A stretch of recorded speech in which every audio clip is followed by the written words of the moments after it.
Hello and welcome. The used car market has seen an unprecedented increase in car prices and demand. So, if you are going to be spending as much on a car as it costs to buy a small house, we think that you need to know what to look for and what to look out for when spending your precious rupees.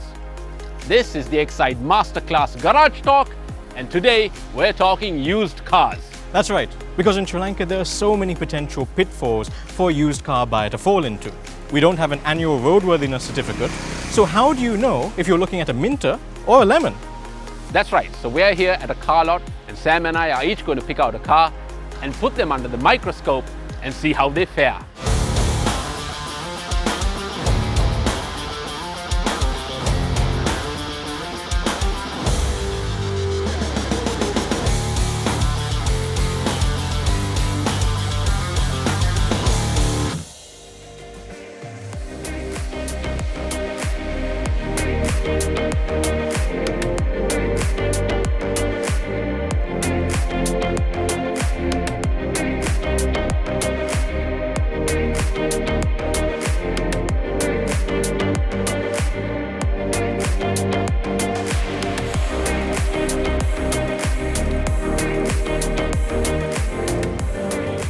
I can't believe I'm saying it, but this is the car that I'm going for. It's a Toyota Prius, and I think in this market and in this usage conditions, it's the best car representative of the challenge set ahead. Sam, a hybrid? Really? Oh, come on, with a little bit of spit and polish, I think I could even make a profit. Alright, so this is what I have selected, a Mitsubishi Montero Sport SUV. Now, I know you may think that because it's an SUV, it's been off-road and it's been all battered and bruised. But on the contrary, people who really buy these vehicles just drive it around Colombo. So I'm figuring, as hardy as it is, it'll have very little wear and tear on it. Yeah, it's an interesting choice, definitely, and just by looking at it, it requires a lot less work than the car I selected. But, I mean, that's why we're doing this, right? Now, between the two of us, we know a fair bit about cars. But when it comes to buying second-hand, it's always good to get another opinion, which is why we're going to take our cars that we've selected to a workshop and get them examined by an expert.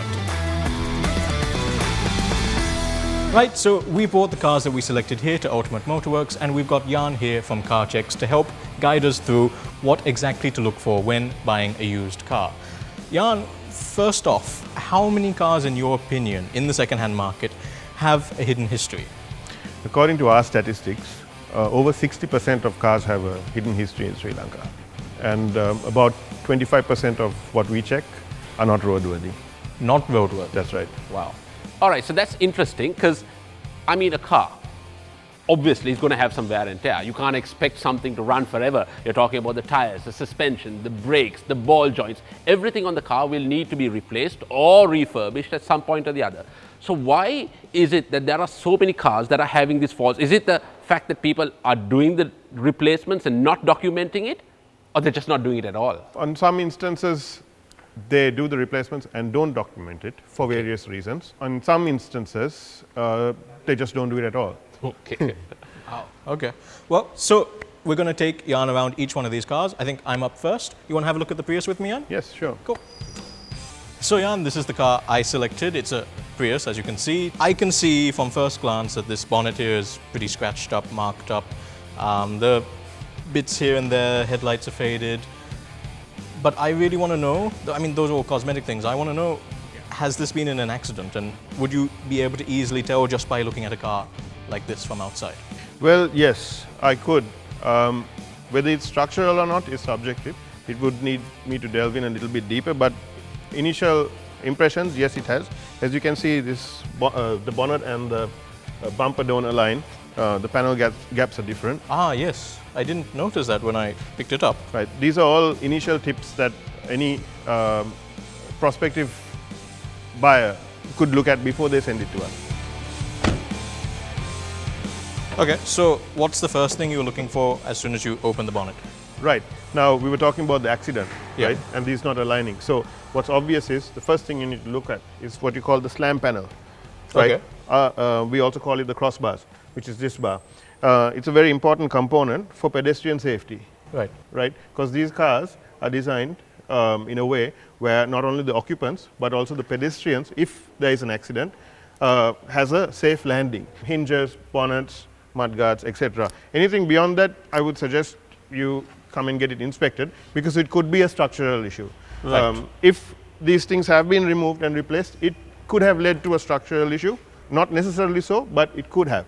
Okay, okay. I've just noticed all these leaves here as well. Is that something that would be of concern? It's something I didn't notice when I picked the car out. As you can see, Sam, there's also water collecting here with these leaves. Yeah, yeah. To most people, this would not be of concern, but it is if it keeps building up. The reason is, behind this is the firewall, behind this plastic. So as debris and dirt builds up in there, it can create a sort of muddy, sludgy environment, which would promote corrosion of the firewall, which is a structural area of your car. Right. And later on, if it continues to be ignored and not cleaned out, eventually you might have flooding of the cabin. So water going in through from behind the dashboard. And as we know, all the control, or on some cars, ECUs, control units, electronics are all housed inside the dashboard or underneath on the floor or somewhere.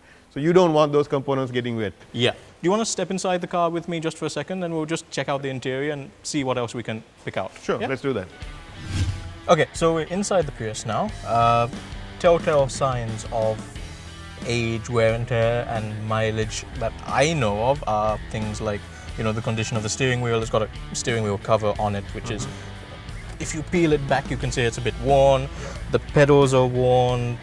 Bit of switches here and there are not so nice. What would be your sort of guesstimate about how much mileage that this car has done? Right. To guess the mileage, there are a couple of factors everyone needs to consider. There are city cars and highway cars. So on a city car, generally, say in a year of driving 12,000 kilometers on average, a person might get in and out of the car at least 8 times a day. Oh, wow. Right? But on a highway car, it's point to point, but your mileage is much higher, right? So your wear and tear, getting in and out, adjustments, passengers, etc., is much higher on a city car as to a highway car. Now, looking at the interior of this car, judging by wear and tear on the steering particularly, and the accelerator pedal, the brake pedal, the broken vents, little things that anyone can see, the hood linings all stained up. It looks like this car's had a bit of a rough life. My guesstimate would be around 250,000 plus kilometers. If the mileage has not been tampered, it should show something in that region. Okay, let's switch it on and have a look to see if you're right. Okay, 270. Okay, so There you go. 275. So you weren't too far off there. Right. Two things. As soon as I've switched the car on, I see lots of warning lights. Okay, Yeah. that's one thing. Yeah. Other thing is, now in the olden days when we had manual odometers, Yeah. you could maybe see if the numbers are sort of misaligned. That would be like a telltale sign that it's been clocked, that the mileage has been rolled back. Yeah. But now with these digital gauges, you don't get that. So is there any way to check whether a car has been tampered with? It's a gray area, but there are areas of the inspection that includes looking into mileage tampering. Right. For example, if someone wants to tamper the mileage on this car, what we find in a lot of occasions is they change the steering wheel, they change the pedal box, they change the broken panels, so that it disguises itself as a much lower mileage car than it actually is. Okay, Right? These are tricks of the trade. We get in electronically and look for codes where meters have been tampered with, or Right. electronic components removed. So in those sort of instances, not every car has those codes. Some cars actually just say mileage is tampered, certain brands. Okay, Right. interesting. However, some other brands like this, we can go through codes and find out why. Then we ask the question, why? Why has the meter been removed? Why has the ECU been removed? Why have these components been removed? So if they can't justify it with receipts, which is why it's important to have the history of your car. So now, all these warning lights, there's a check engine light, there's a airbag light, there's another big yellow light there as well. Yeah. People hot wire the bulbs. People clear codes so that the engine check light goes off and that goes off, especially in the case of hybrids. And if the system's not running right, it looks like you're buying a perfectly good hybrid, but 500 kilometers later or 1,000 kilometers later, all the lights come on again, and then you realize, I should have checked the car. Well, I kind of feel like we've barely scratched the surface of this Prius, but I'm already regretting my choice. We know a lot of these hybrid cars started to come in around 2007. A lot of people were, questioning whether the battery tech was suitable for Sri Lanka. What happens when you need to replace the batteries? Will the hybrid systems cope with local conditions? Is that a problem that we've witnessed in Sri Lanka? And is there, any way to check how a hybrid system is functioning? Is it healthy or not? Yeah, to answer your first question, really, that was just speculation because it was something new for Sri Lanka. Right. But Sri Lanka, of course, is a country that embraces new things very fast. Yeah. Like if you remember in the 80s and early 90s, automatics were taboo. Yeah. Said automatics have no market. That was the thing. But now, if you drive a manual, that's a rarity and that's not very marketable. Yeah. Yeah. Coming to the hybrid side of things, yes, we can check the entire system.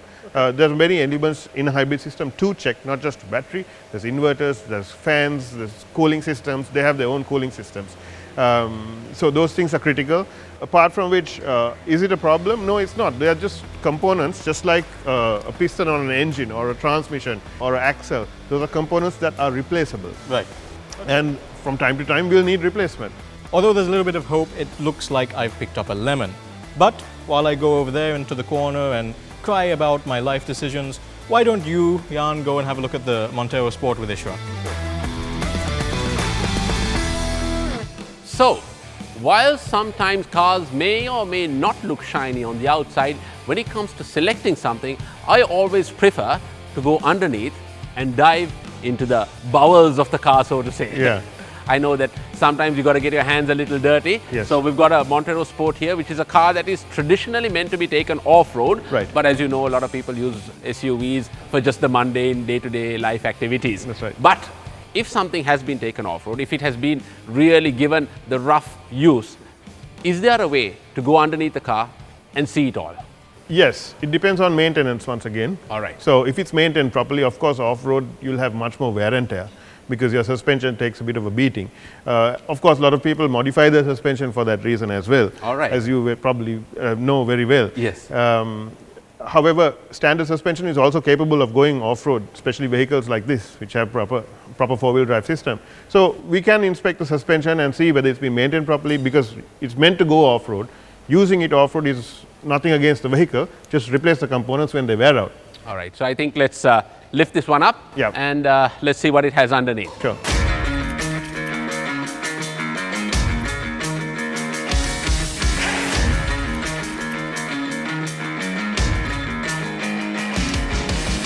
All right, Jan, so we are underneath the car. Yeah. And I just noticed like a little bit of rust from front to back. I mean, is that a serious issue? Is this a seaside car or what do you call this? This sort of basic rust on these steel components, you'll see it a lot on steel components, even on cars like the Prius, for example. Although this is a completely different car, this is a body on chassis, so this is the ladder frame chassis, right? It's a completely different concept. However, steel components like subframes, lower arms, all those things, it's natural for steel to corrode. So as long as it doesn't have holes in them, and this sort of thing can be considered as surface corrosion. It's total normal for metal. Also now, since we're at the front, I just want to talk about the engine transmission, because all the main fluids of the car, the engine oil, gearbox oil, everything, power steering oil, brake oil is kind of stored over here. Yeah. And generally I know that if there is an issue, it will kind of drip downwards. Yeah. So looking at this car, do you see any of that? And if not, if there were a leak as such, where would you kind of go, put your finger in to kind of find it out? Right. There again, it would naturally vary from car to car. Certain cars have much longer covers. You don't have access to engine compartments as easily. So you can't necessarily, not everyone can see it. Sometimes there is some level of minor dismantling to do. Okay. Like on modern cars, you'll see most of the top of the engine is also plastic. Okay. Same with the bottom because of aerodynamics. All right. Right. So those sort of things need to be removed to look at the car really accurately. But in this car, this particular vehicle actually has been maintained pretty well for its age. The only thing I did notice was the power steering rack is leaking. They have, of course, removed the gearbox sump, which is fine. because that's good maintenance. I just want to touch about the noises of a car. In terms of an engine, I know if you've got tappet noises or a bearing noise or a rod noise or a piston slap, you kind of have to look out for. With the transmission, because I'm not so well versed with automatic transmissions, what do you need to look out for in an automatic transmission? Okay, you pretty much covered the engine side. So basically, to anyone who's watching this and is not technical, any undue noises, any ticks, tocks, clangs, anything like that. It could vary from a piston to a pulley. Okay. I mean, you know, as simple as that. Right. It could be as simple as a race on a pulley, but you think your bearings are gone. All right. There have been a lot of people who've repaired engines to see that once they dismantled it, it was just a mere pulley. So transmission-wise, manual transmissions are somewhat more robust in the sense that the mechanical components are the ones that wear out mainly if you change your oils regularly at the scheduled times, because a lot of people run manual transmissions without changing oil. Okay. Just like your differential, you need to change your oil. It is also a machine. There's a lot of heat generated. So and all the little microparticles that are running around the oil need to be drained out, and you got to inject fresh oil. So on a manual transmission, what we see is usually the clutch plate, pressure plate, and release bearing are what are basically replaced. Whereas in an automatic transmission, it's a little bit more complex. There are more components, electronic as well as mechanical components. Okay. What you could check for is basically jerks while shifting, depending on the a delay in the shift. That's also one possible option, right? That's right, but it doesn't necessarily mean there's something wrong. Like, for example, a jerk while shifting could be a bad gearbox mount. All right. Also, you mentioned this is a ladder chassis with the body on the kind of chassis kind of vehicle. Yeah. How is it different to something that has a monocoque? Right. You're correct. It's completely different to a monocoque because this body lies on top of the chassis.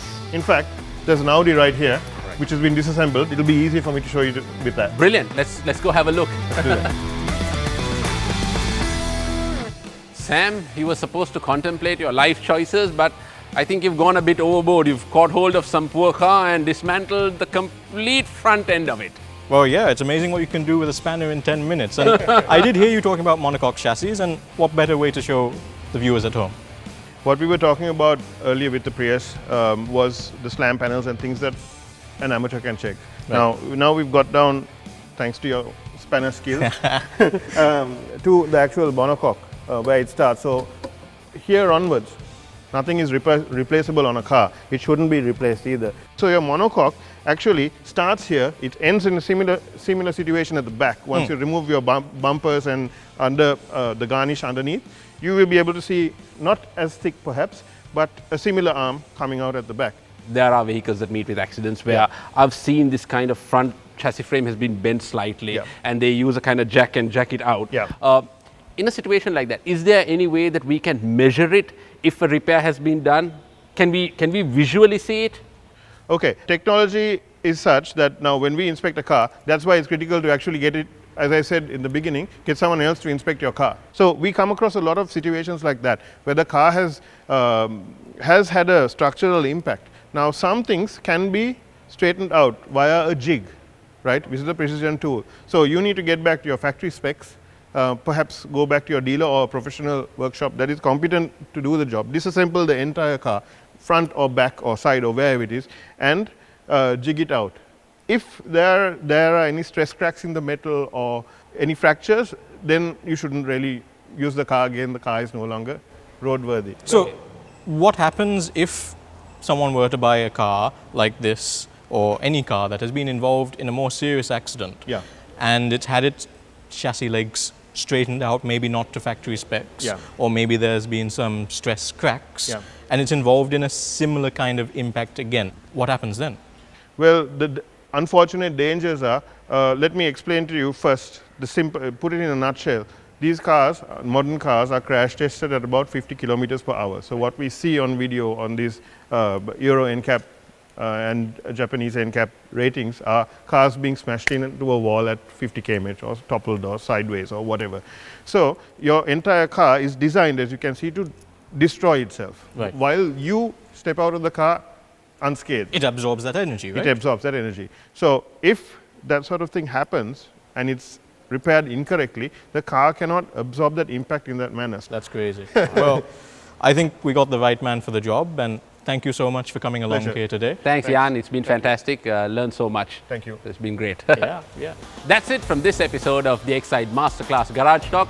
If you want to learn more about what we did on our first episode, how we race car technology transferred to the road cars, click on the link here. If you like what you've seen here today, don't forget to like, subscribe and share, and please drop your comments below as well.